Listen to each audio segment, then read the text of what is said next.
So you buy a personal computer, you open it up to find out what's inside of it, and you find out there's nothing inside of it, just a bunch of empty slots. What kind of boards can you buy to add functionality to your computer? We'll help you answer that question today as we take a look at add-on boards on this edition of the Computer Chronicles.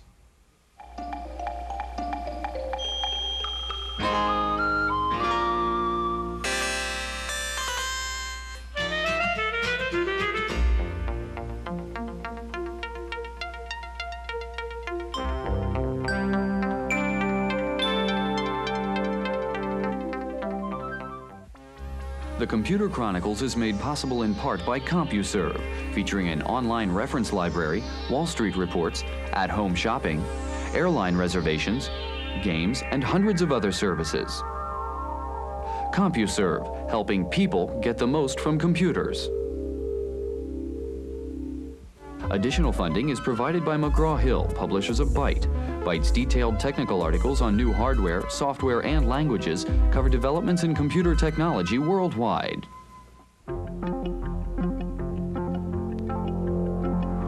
Welcome to the Computer Chronicles. I'm Stuart Chaffee, and this is Gary Kildall. Gary, we're talking about add-on boards today, and believe it or not, that little guy is an add-on board. It's, of course, so small, the thing is actually called a charge card. It's made by a company in Canada.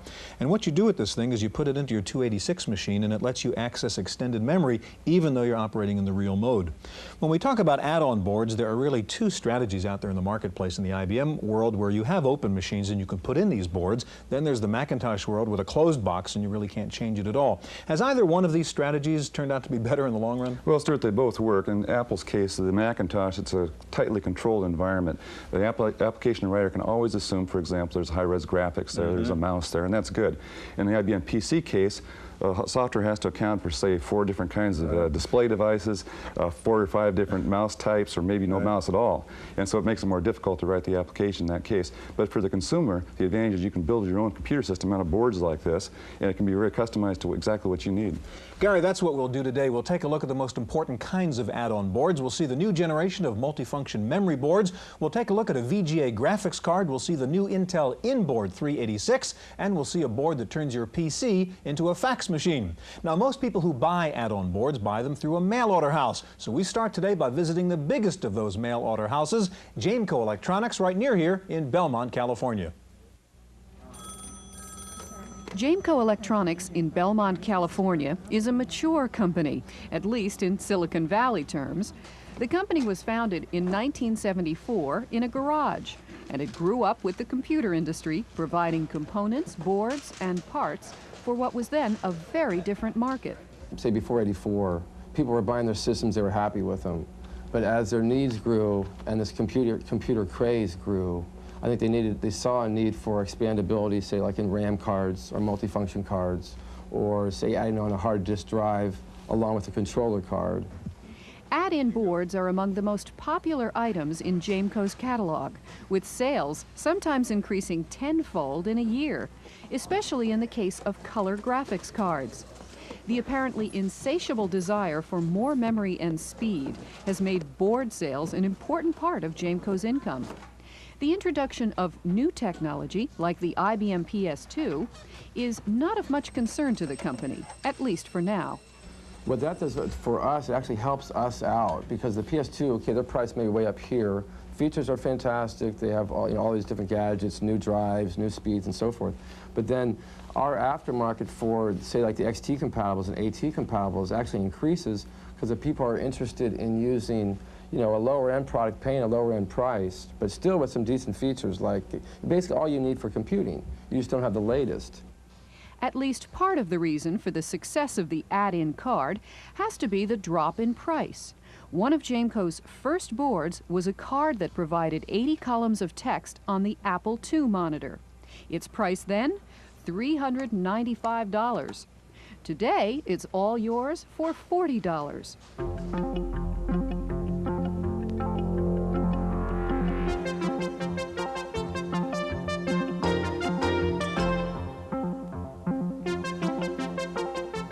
Joining us in the studio now is Rick Rolfe. He's Product Marketing Manager with AST Research, and sitting next to Rick, Buzz Roberts, VGA Product Manager with Paradise Systems. Gary?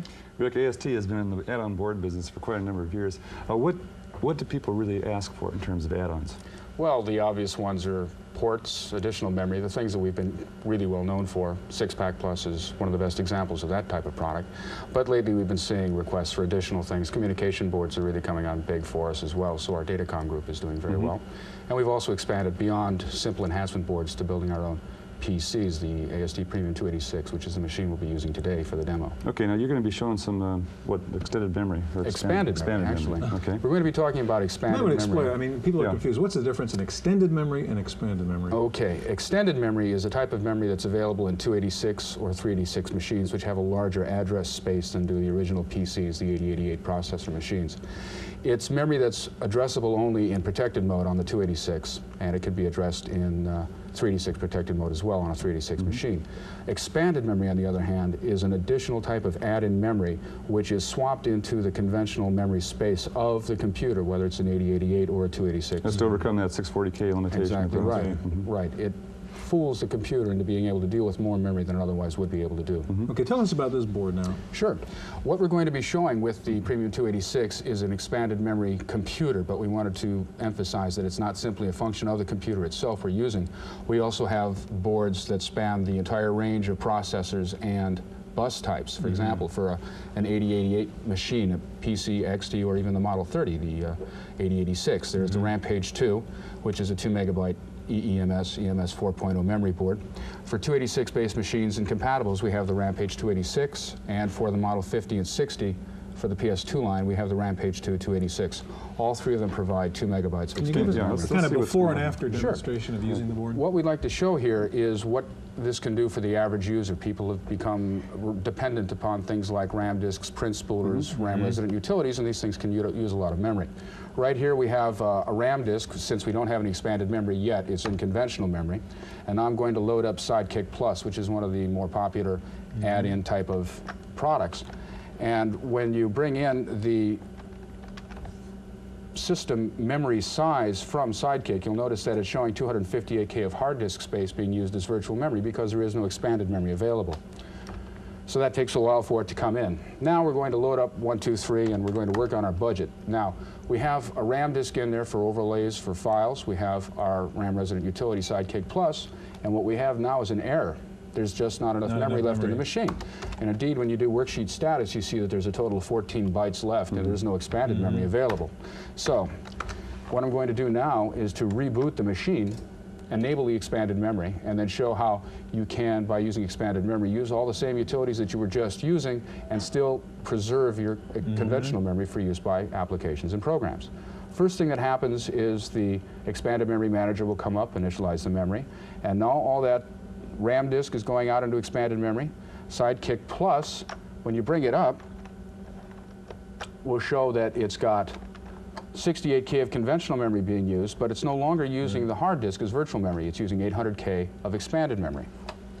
So now when you bring up your application program, Lotus 1, 2, 3, and you load your budget, it will come up. It won't show the error message, and it takes a few seconds longer. But when you show worksheet status, it does show you 315K of conventional, as well as 276K of expanded memory still available. And of course, your Sidekick is still available for you. So you can do a sort of multitasking with this, and this is a very rudimentary way of doing it. It also enables you to, excuse me. It also enables you to use the program on top of another. Okay, there we go. So. Okay, good. Would you slide the keyboard over now to Buzz? What about compatibility problems here with software on these boards? Right? There's really not that big of an issue with compatibility. It's designed to run under most DOS systems, and there's very few programs that cause any problems of any sort with expanded memory. The one thing that's come up that's trying to alleviate some of the confusion in the industry about expanded memory types is now the unified specification, the 4.0. At first there was EMS 3.2, which was designed to provide you a way to move data, but didn't give you a way to move program code, so you couldn't execute more than one program at a time. Double EMS then came out, and it was an enhancement to the original EMS specification. After a couple of years, the EMS 4.0 was agreed on, and it essentially calls for an underlying hardware platform identical to double EMS with a different tweak to it here and there, nothing that major. The important thing being that now that 4.0 compatibility is coming out, people are providing 4.0 drivers with underlying 3.2 hardware. And it really doesn't provide you the sorts of things that 4.0 hardware can do. So it'd be in the best interest of someone who's contemplating going out and buying an expanded memory board to know exactly what kind of hardware they're getting underlying that. Buzz, we want to turn to graphics cards now, and that's Paradise's business. What do you have there? I've brought with me the Paradise VGA Plus card today, and this is the card that is based on the IBM new video standard that came along with the introduction of the PS2 family of computers last year. Give us an example of what VGA looks like. Well, VGA gives you higher resolution and more colors on screen than the previous display standard. And I'm bringing up now under Windows a few windows on the screen showing our 800 by 600 graphics. Now this is above and beyond IBM's standard 640 by 480 graphics, and this provides you over 60% more on-screen information. So that's an example of a Windows type application. Now we're going into a CAD type application. Again, this is 800 by 600 graphics, and this is running AutoCAD. And what are we going to see? And we'll see the world famous spaceship Columbia here. And this again, with 800 by 600 resolution, you're able to get that much more information on the screen. And as always, that helps in your editing capabilities. Now we'll turn to text application. This is our 132-column WordStar Professional running right now. And with the VGA character font, it's a much more readable type application here. And again, when you can see 132 columns at one time, it's that much easier to edit, and you can create a better document. Now under GEM, we will be running Ventura Publisher, a desktop application. And as you can see, this ties text and graphics all together. And you can see that there's quite a bit of information on the screen. Again, this is our 800 by 600, and we provide this with a driver with our card. Okay, can you just show us some pretty pictures that would take advantage of VGA? Sure, that's one of the big things with VGA is the number of colors on screen at one time. And I'm going to show a few slides here in our 320 by 200 graphics resolution with 256 colors on screen out of a possible 256,000. Okay, that's great. Well, Buzz, Rick, thank you very much. Now, when you think of add-on boards, you tend to think of the PC-compatible world, but of course with the Macintosh II, you've got slots, and people are coming out with add-on boards for the Mac. Wendy Woods has a report.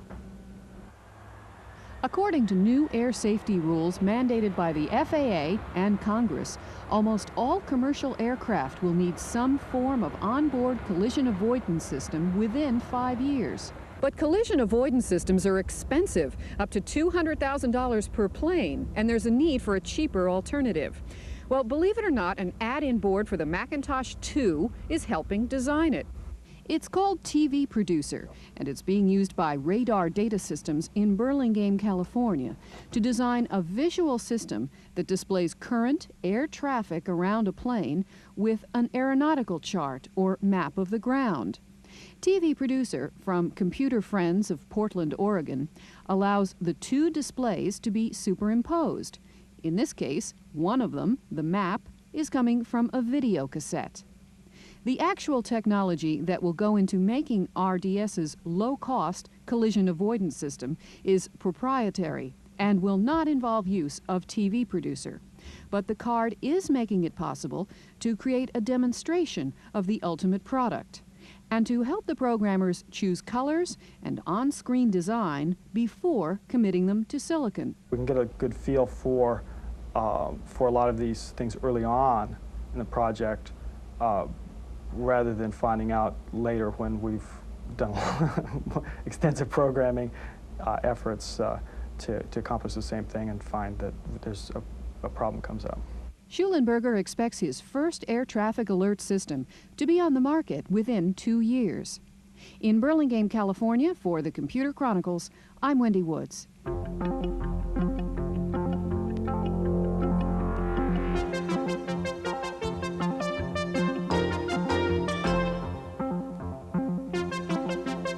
Joining us in the studio now is Rich Bader. Rich is General Manager of Intel's PC Enhancement Operation, and they're based in Hillsboro, Oregon. You know, Stuart, Intel's had a lot of success with the 386 processor, clearly. And one of the nice things about this board, I understand, is it's a $1,000 or less add-on to your PC XT or whatever it is to make it into a 386, plus a megabyte of memory. And so that's a pretty cost-effective way to go, it sounds like. So instead of buying a 386, you can buy the board, and your machine runs like a 386. Absolutely right. And what allows you to do that is a host of technology. 16 megahertz 386 microprocessor, socket for the 387 math coprocessor for doing math-intensive applications. As we said, a megabyte of 32-bit DRAM, and optional capability for an additional 2 meg. So you can put up to 3 meg really in your old PC or XT. And in addition to all of the logic that comes on the board, we also provide a bunch of software utilities that come with it that do EGA caching, disk caching, provide expanded memory capability, Lotus Intel Microsoft expanded memory. So it's really a complete upgrade, not only CPU performance, but disk, display, and memory. Are there any incompatibilities that you know of as far as the hardware is concerned? Things that people should watch out for? We did a tremendous amount of compatibility testing, and all the known DOS software that we've been able to get our hands on runs just great on the board. Can you show us how this works? Sure. Give some time comparisons and so on. Well, some off-quoted numbers. Norton's SI as an example, 15.3 for what that's worth. Well, I think you have some demos here, don't you? To show yeah, let's show us from a typical user's point of view how things would run faster using that board. Sure. If you just do a dir, take a directory of the machine, this is what the machine looks like running at XT speeds. Okay. And from the keyboard, I can control the speed, and you can see that the dir is dramatically faster. Okay. Now, you wouldn't spend $9.95 just to make your dir go, but certainly if we take a look at a different application such as AutoCAD, engineers are very excited about the performance of the 386 and the 387. And again, here's what the performance of it looks like in slow mode. Now, this is what an XT would do, but the 387 math coprocessor is making things go a little faster than you might be used to. It takes about 10 seconds to redraw the spaceship Columbia like that. If, however, we now switch into the high-speed mode and do it again, you can see that there's a dramatic performance improvement. Right. Makes it usable, very usable for CAD. You bet. Not just for engineers, we also have, as an example, Lotus 123. Here we have a spreadsheet that has about 2,000 random numbers that we generate, and in slow mode, it takes about 10 seconds for the spreadsheet to recalc. You can see the wait flag going on up there in the corner. After we generate all the numbers, we add them all across all the rows and across all the columns. There you go. And at high speed, you can see it's significantly faster, about 2 seconds for that case. The other example I have is many people think that for power uses of CAD packages and spreadsheets you'd use it, but another interesting case is simply for word processing. And here we have Microsoft Word version 4 with a typical document up, and we will just scroll through the document. Here I'm hitting page down, and you can see that the screens come up rather quickly, but nonetheless when we go to high-speed mode, it's as quick as I can hit the key. So we believe that the 386 really has some performance improvement for just about all PC users. Now, what's Intel coming up with as far as new add-on boards? Oh, you can certainly expect us to see us continue to come out with new product lines. In fact, there'll be some products in the communications, PC communications area that we'll be introducing in the not-too-distant future. Rich, thank you very much. In just a minute, we'll take a look at an add-on board that turns your PC into a fax machine, so stay tuned.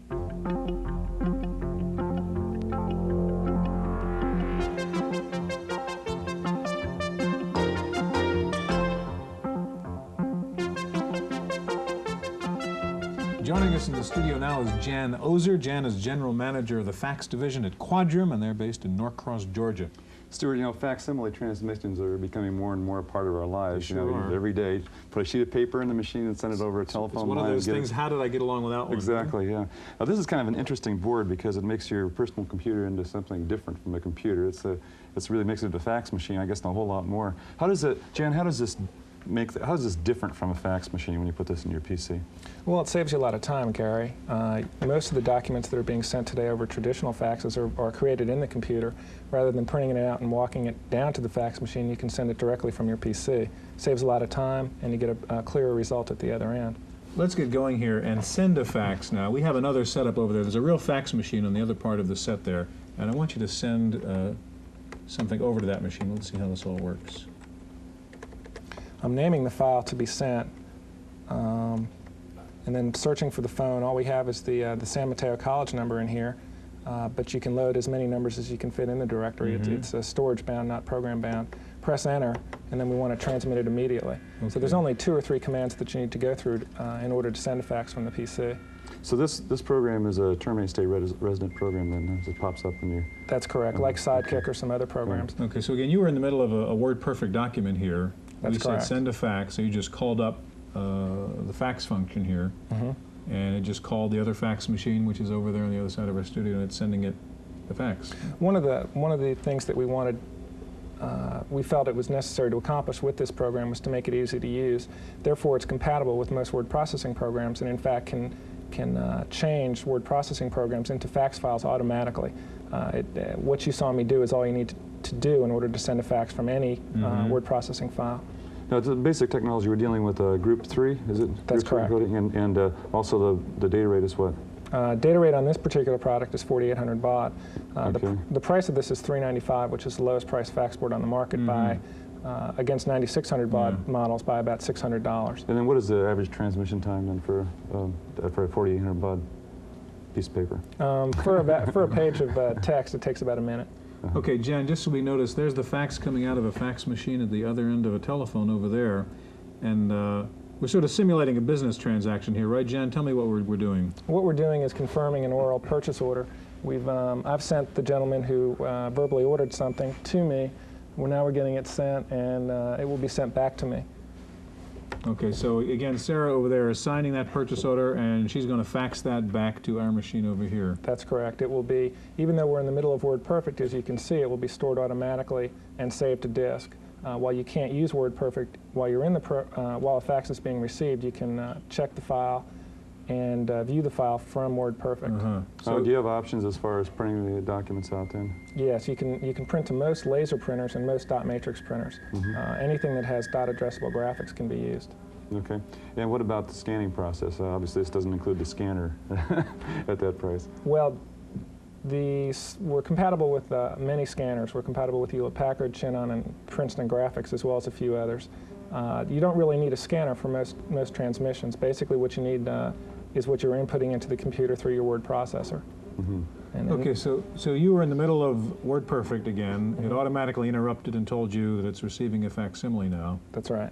And then, okay, I guess it'll take about how long again for that page to less than a minute to be received from the facsimile. Now, can you be doing any work while the transmission's going on? No, right now the machine is locked up and dedicated to the fax. We've got a 9600 baud board with a microprocessor that would allow background operation. That will be out very shortly. Okay, and so it's complete? It's now complete, and the program is restored. As you can see, there's no loss of data. You're back in WordPerfect. Okay, so suppose we want to take a look at the document we just got.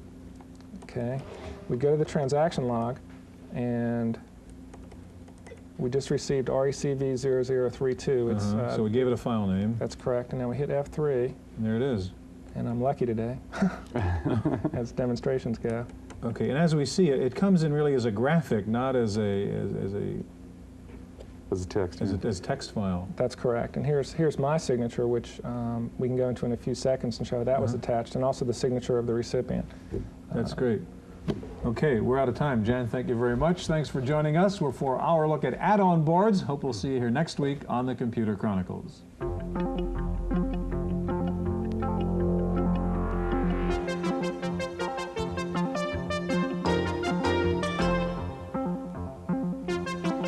In the random access file this week, now that Apple has hiked prices on the Macintosh, it's followed up with the introduction of 2 new Apple II products. The company announced a new Apple IIc Plus featuring a CPU 4 times faster than the original, a 3.5-inch internal drive with 5 times the capacity of the old one, an internal power supply, and space for an internal modem. Apple also released a new operating system for the Apple IIgs called GSOS. It's a 16-bit system that lets the 2GS run a lot faster. It will also enable the 2GS to handle large files, including those using the High Sierra system for CD-ROMs. Apple also formally unveiled the new Mac IIX with the ability to access MS-DOS and OS/2 files, as well as Apple ProDOS files. And there are rumors that this is just the beginning, with announcements expected of a new low-end Macintosh, a new laptop Mac, and a new SE using the 68030 chip.